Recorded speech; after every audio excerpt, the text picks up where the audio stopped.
Picture this. A glittering evening turns deadly. A body is found, secrets spill, and everyone's a suspect.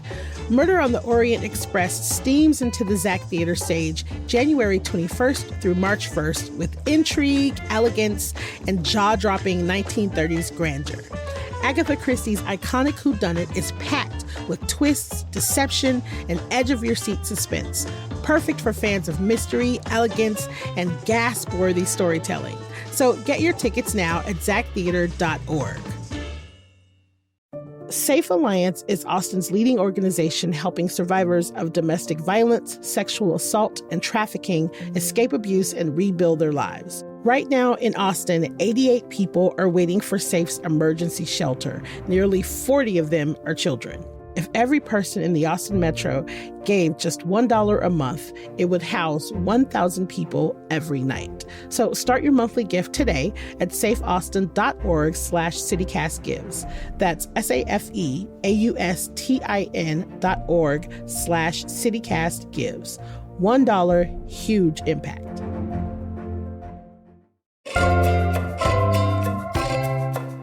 Today on CityCast Austin, there are a lot of traditions that come up for people this time of year, from resolutions to New Year's Eve, festivities, and resetting. But in this day and age, do these traditions really keep us going, or is it time to just let them go?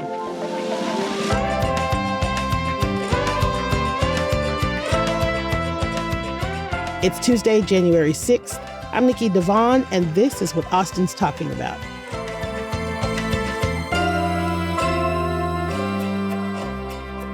Hello, I am here with our producers, Alyssa Castles. What's up, Alyssa? Hello, Happy New Year. And Eva Ruth Moravec. What's up, Eva Ruth? Hi, Happy New Year. You all look so different. I know. 6 days in. 6 days in. So we're going to discuss whether we love or hate a few New Year's traditions, specifically going out on New Year's Eve, making resolutions or intentions or whatever the hell you want to call them, and big one, abstaining from alcohol, or AKA dry January. So first out, we gotta start with going out for New Year's Eve. New Year's Eve is all about, for me specifically, sparkliness, glitz, glamour, getting dressed up, excitement, expectations, and sometimes for some people, it's just all a bit much. Even thousands of miles away from Times Square here in Austin, you can easily spend hundreds of dollars on a New Year's Eve night out. But what if you don't want to do that? But what if you don't? What if you don't want to do that? What if it doesn't give you what you need and you end up feeling disappointed? Is it really worth it to get the outfit and all the things and spend the money when you could just celebrate for much less and stay your ass at home? So, okay, a couple of things we should know. Some of the oldest New Year's Eve celebrations. First of all, Scotland. Original Viking parties is what they were. Wow, that's my theme for next year. Listen, Viking party. Party. I don't even know what that is, but it sounds like something I want. Put on a hat with horns on it. Yes. Yeah. Drink some mead, probably.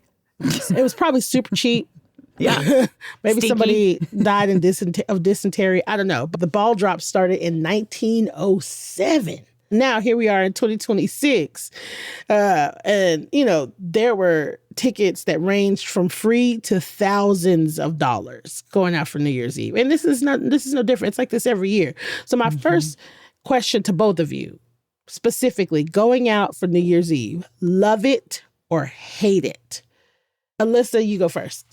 Yeah, this is such a non-answer, but I love it and hate it. I hate the price, but I love going out. For me, how I want to start my year, because I believe how you start your year is how the rest of your year will follow. I like socializing. I like going out and meeting strangers. I don't like the prices. So this New Year's Eve, I did a little bit of both. I love a house party too, don't get me wrong. Had people over, and at midnight, you don't have to pay the price after midnight. So you go to a bar after and you hang out with all your friends at a dive bar or something fun. Yes, yes, yes, yes, yes, yes, yes. And so you get the best of both worlds. Yeah, I like that. I also find that if you do buy the ticket, it can usually be a little bit disappointing because maybe you have this like whole thing in your head and you're like, oh, it's a champagne toast and blah, blah, blah. And and it's just like some person rushing around with a tray trying to get everybody. Right. Yeah. Those are my thoughts. Eva Ruth, what about you? Yeah, that's why I hate it. So like out the gate, I hate it. I hate it. I hate it. Like I hate we did it for so many years when I was a younger person. And there's always so much pressure and expectation on those ticketed things, and so we're always trying to find the best one. And it's always, I mean, the people that you're with is what matters the most. I love fireworks. I want to see fireworks at midnight. That means more to me than a champagne toast at midnight. But so I would like my best New Year's are more like house party than we walk somewhere to watch the fireworks, because I don't want to be out with other people that are drinking and driving on the roads. What about you, Nikki? I feel like you're definitely a go out. Listen, I am a New Year's Eve girly, whether it is to throw a party or to go out. I am not trying to sit at home on my couch looking crazy by myself. If that happens, it's because I'm like not in the mood. I'm upset. And I can count on one hand in all of my years that I've sat at home on New Year's Eve and not done anything. It's just... For me, I totally buy into the like, I'm going to get cute, I'm going to get dressed up, or I'm going to have a themed costume, depending. And then I'm just going to get into shenanigans. And I don't know what those shenanigans are going to be. It really depends. Like, I will pay a ticket for a ticketed event if it's like a good deal. If it's like I get a seat, I get some booze, I guess, you know what I mean? Like I maybe get a couple of snacks. A show or something. Mm-hmm. I will absolutely pay for that. But if I can't find a good deal like that, then I'm just going to throw my own party. That's it. And sometimes I don't decide that I'm going to throw my own party until I've like done the footwork and I've tried to find something and nothing is jumping out at me. And then on the 26th, I'd be like, okay, y'all, I'm having a party. I'm having a New Year's Eve party. If anybody wants to come, it's going to be at my sister's house because my sister has the party house. My sister lives just enough out of town to where everybody illegally pops fireworks. Yes. And, I mean, she doesn't even live out of town. She's in the city limits, but it's just like she's right by the city limits.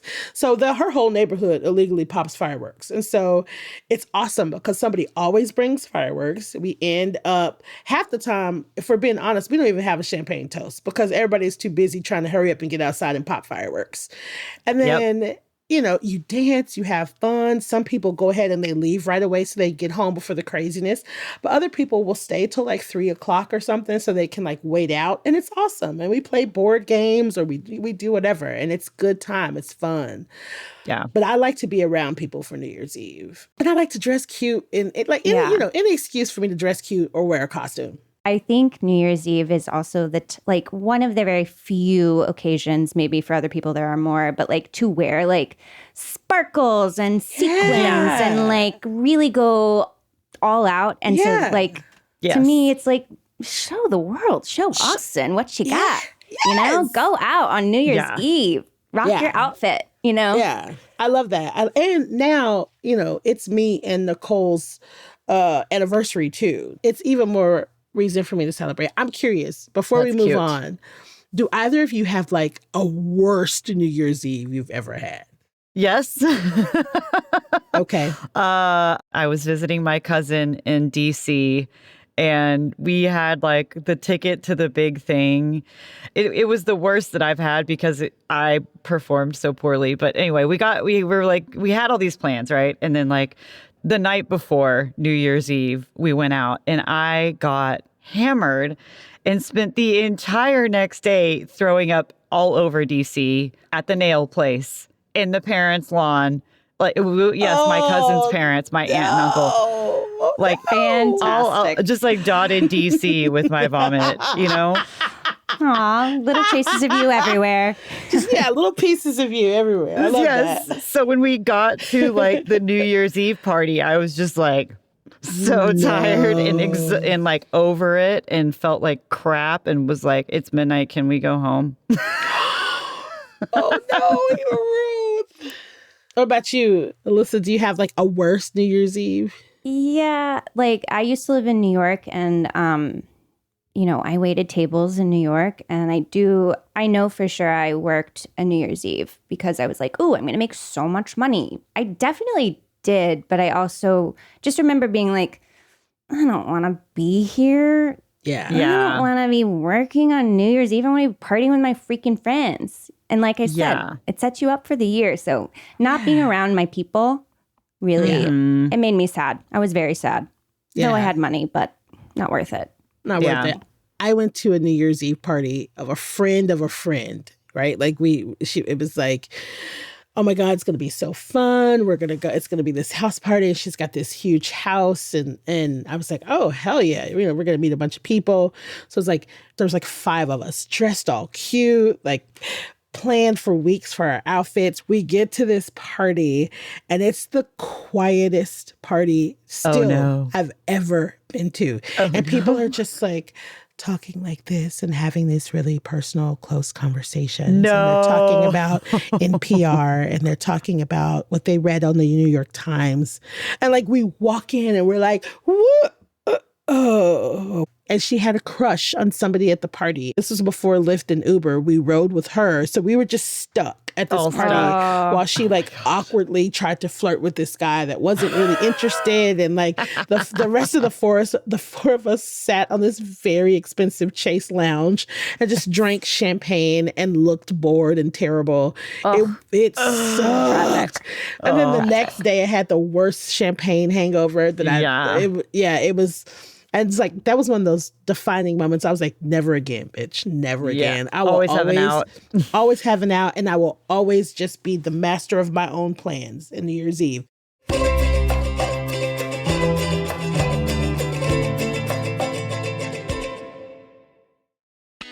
Moontower Comedy Festival returns to Austin April 8th through 19th, 2026, and I, for one, cannot wait.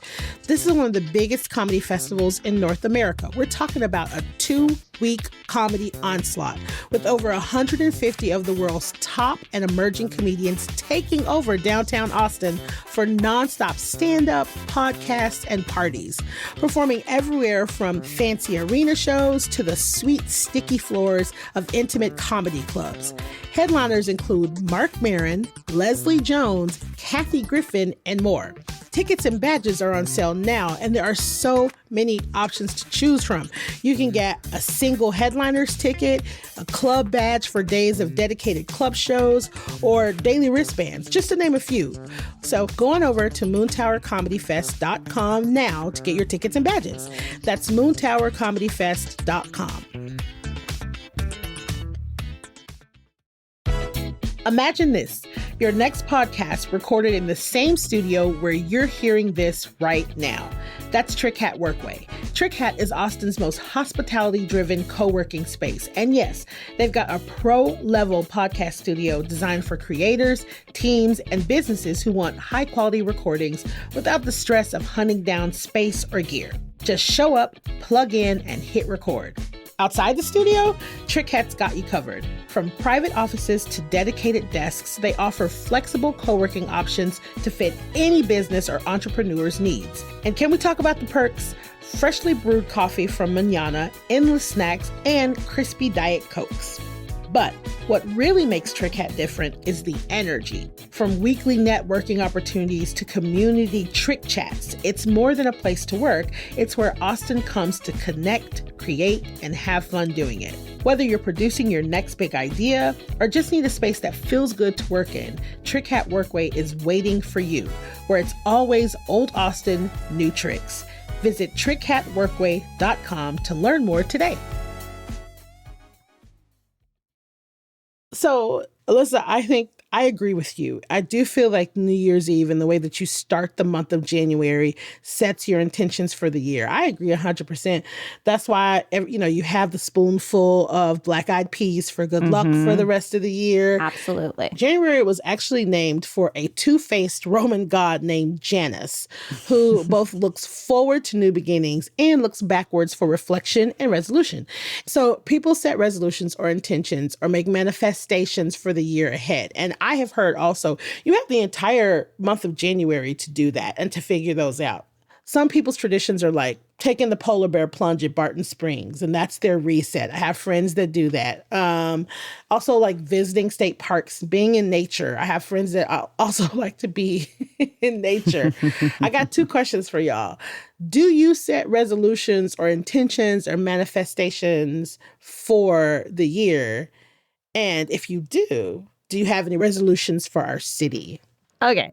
I'm not very intentional about it. Like, I think it's something that I think about in January, but I've never been like, I'm going to write out my or at least not as an adult. But this year, a good friend of mine is hosting a New Year's vision board crafting thing. What you want to, I love that. Your own intentions. Of course, you can like make it what you want, but I like the idea of like having crafting be a part of it, like collaging and looking, getting inspired by, it's like what I think Pinterest used to be, and back when it started, like that idea of like actually pinning things to a board. So I'm going to do that this year. I love that. That's my first intention this year, is to set my own intentions for the year. And then for the city of Austin, or for Austin in general, resolution, this is an obvious one, but like tighten up your spending, obviously. We talked about this a lot last year, was how much the city of Austin is spending on different things. And, the whole Proposition Q failed tax rate election. That's what voters have been saying, is like tighten things up. And now will be the time where we have to see that. How do they implement these changes? How do they actually operate within their budget? So yeah, if I'm the city of Austin, my resolution is to not spend as much as I did last year. I love the subtle shade. I love Do the better. subtle. Just tighten up just a little bit.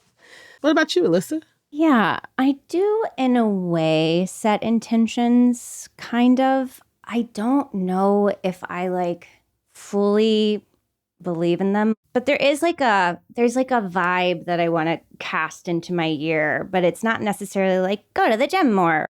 For 2026, it's like continue growing. I don't know. I don't really have like straight up specific goals and intentions, which I realize is what you're supposed to do to create a goal. But I think you're supposed to do whatever you want to do.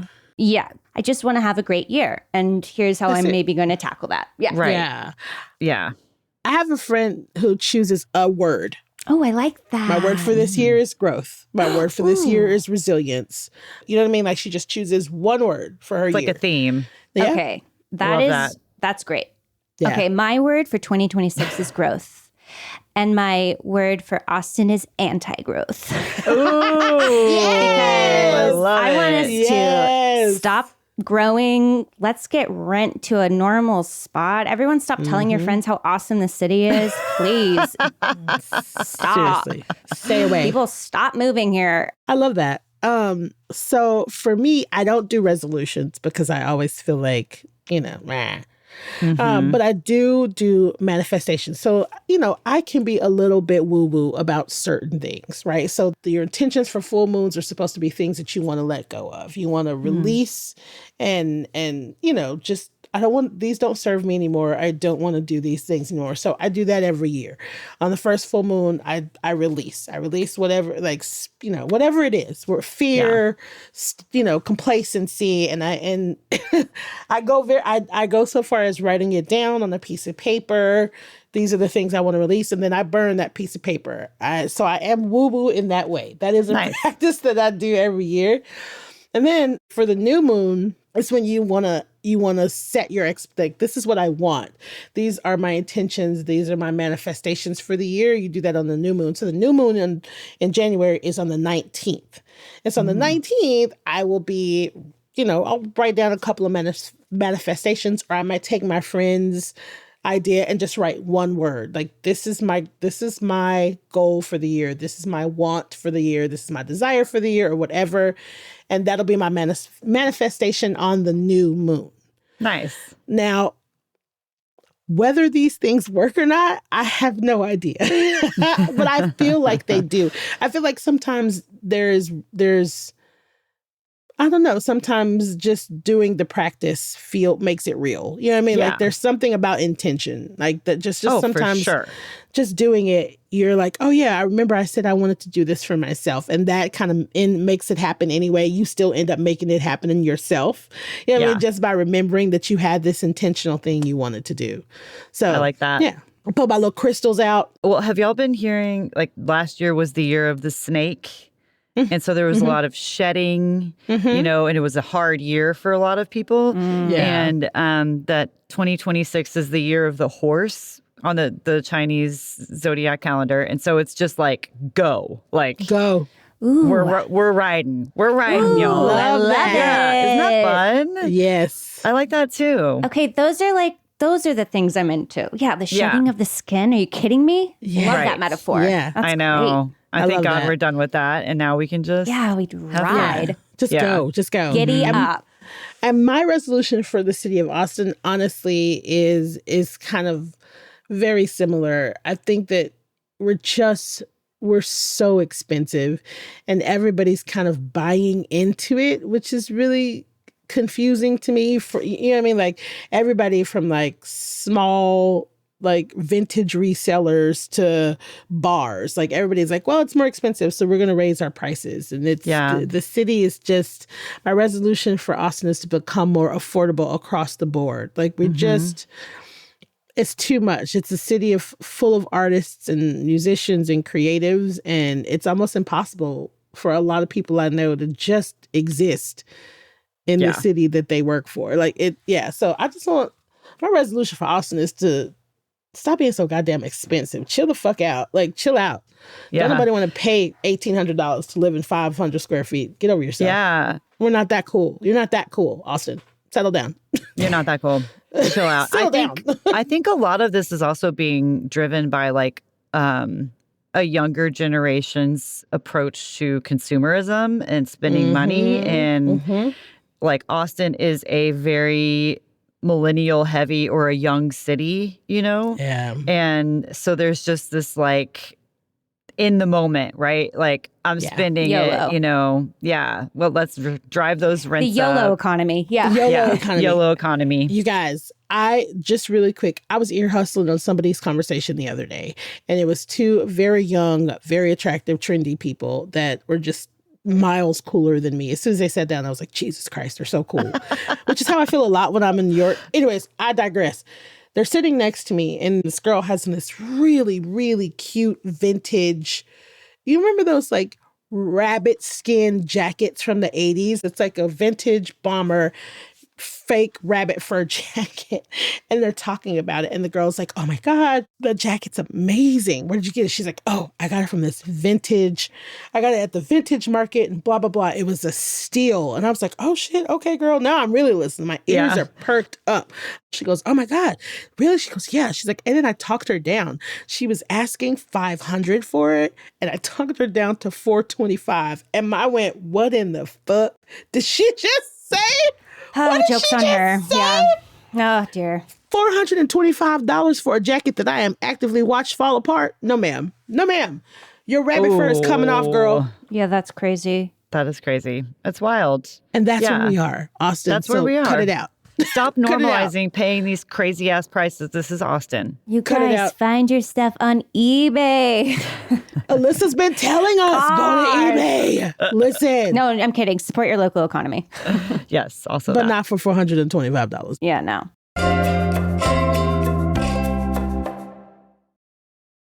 Now for the thing that people really, really, I think a lot of people this is a pretty divisive topic, I find, for specifically in my friend group.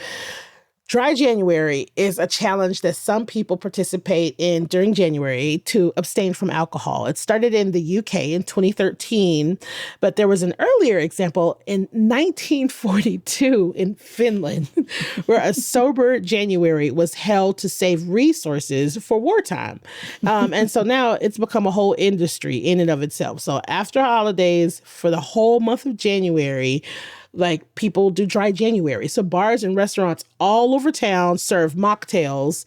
And when we talk about like mocktails, like Hank's, if you guys know, Hank's has a mocktail it's G&P spritz. So it's grapefruit juice, peach, lemon, and then sparkling water. So it kind of makes you feel like you're having a cocktail, which I think a lot of these mocktails are really good at. Mm-hmm. They mix all these things together.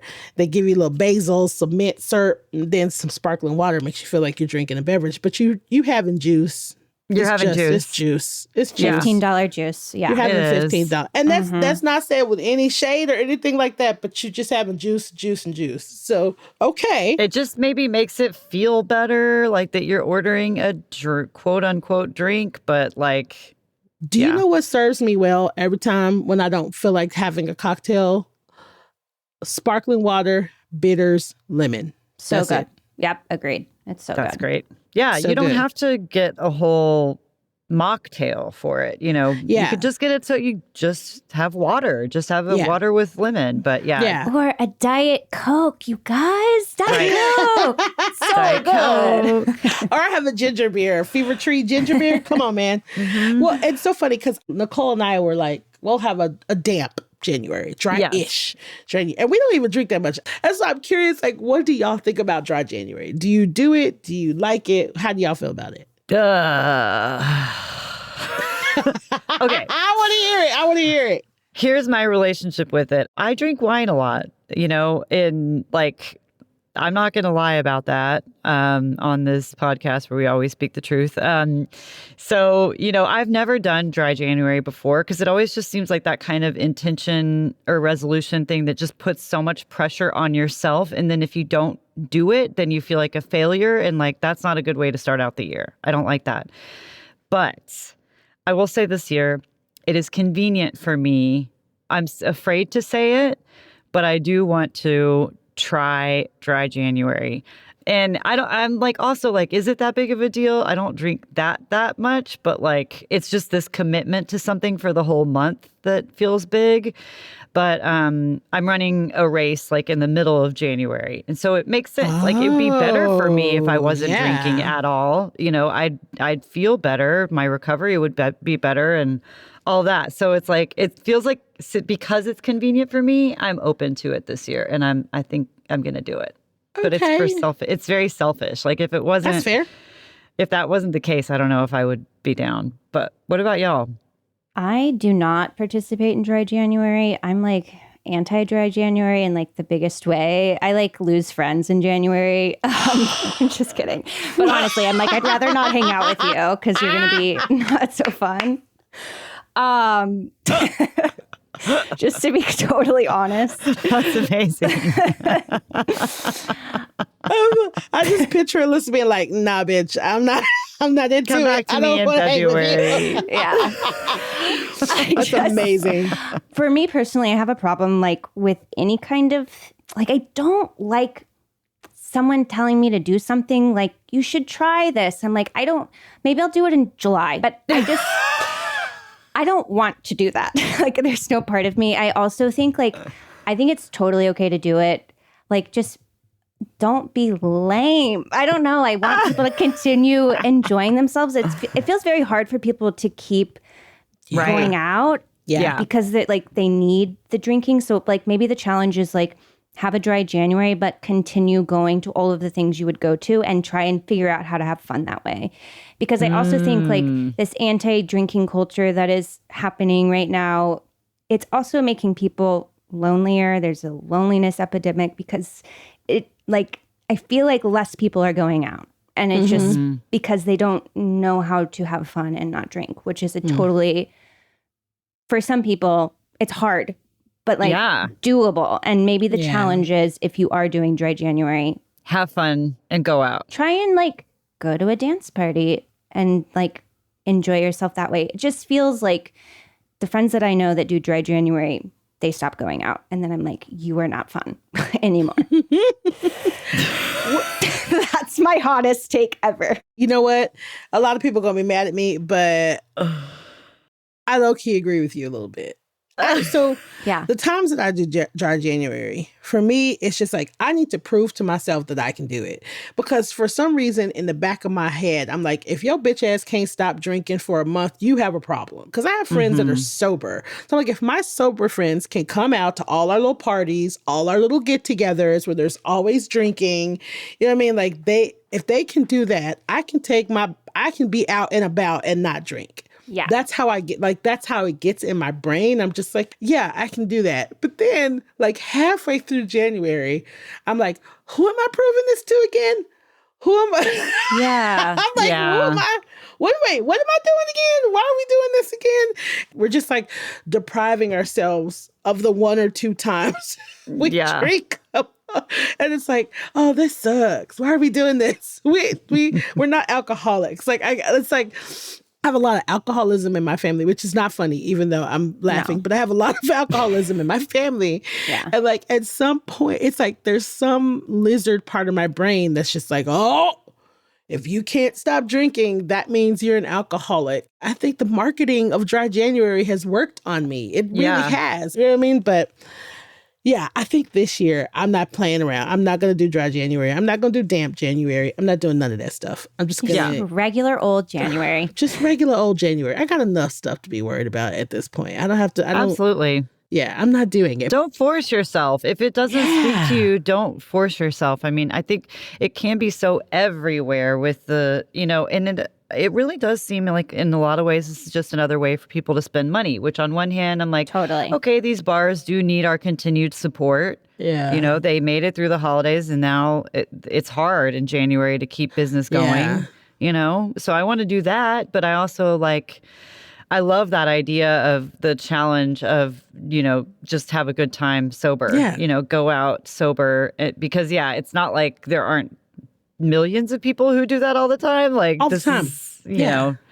But I do also like doing January for a goal. Like you have a goal. You're like, I'm running this marathon. It's going to be better for me if I just don't drink for a while. Yeah. I love that. I love being motivated by, I love that. I do like the goal setting of Dry January. Like you accomplish something. That feels great for sure. I just don't be lame. Don't be lame. Eva Ruth, don't be lame. Don't. Okay. I don't know if I can hang out with you in January, Eva Ruth. I'm going to drink a lot of juice. Watch out. It's going to be crazy. You're going to have so much juice. I'm going to be the most fun, sober person ever. I actually believe that. I actually believe that. Watch out. The jokes are going to get worse. It's going to be amazing. Well, everybody, we hope that you are settling nicely into 2026. We cannot wait to see what you get into this year. We can't wait for you to see what we're getting into this year. CityCast Austin is going to be bringing you lots and lots of fun, awesome, amazing things. And hopefully we will be on your favorite list this year. That is our intention. Yeah. Is to make your wrapped lists for next year. Your top lists. Mm-hmm. We'll be on your love it or hate it list, but we'll be love it. You'll love us. Obviously, you will love us. Eva Ruth, Alyssa, thank you so much for chatting with me. This was fun. Happy New Year. Happy New Year. Happy New Year.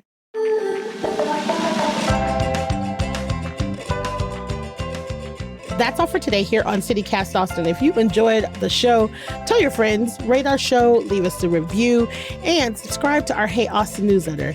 And if you really love CityCast Austin and we are a part of your love list and you love us so much, please support us. Become a neighbor today at membership.citycast.fm. We have some really, really great stuff planned for this year for our neighbors. We'll be back tomorrow morning with more news from around the city. Bye, y'all.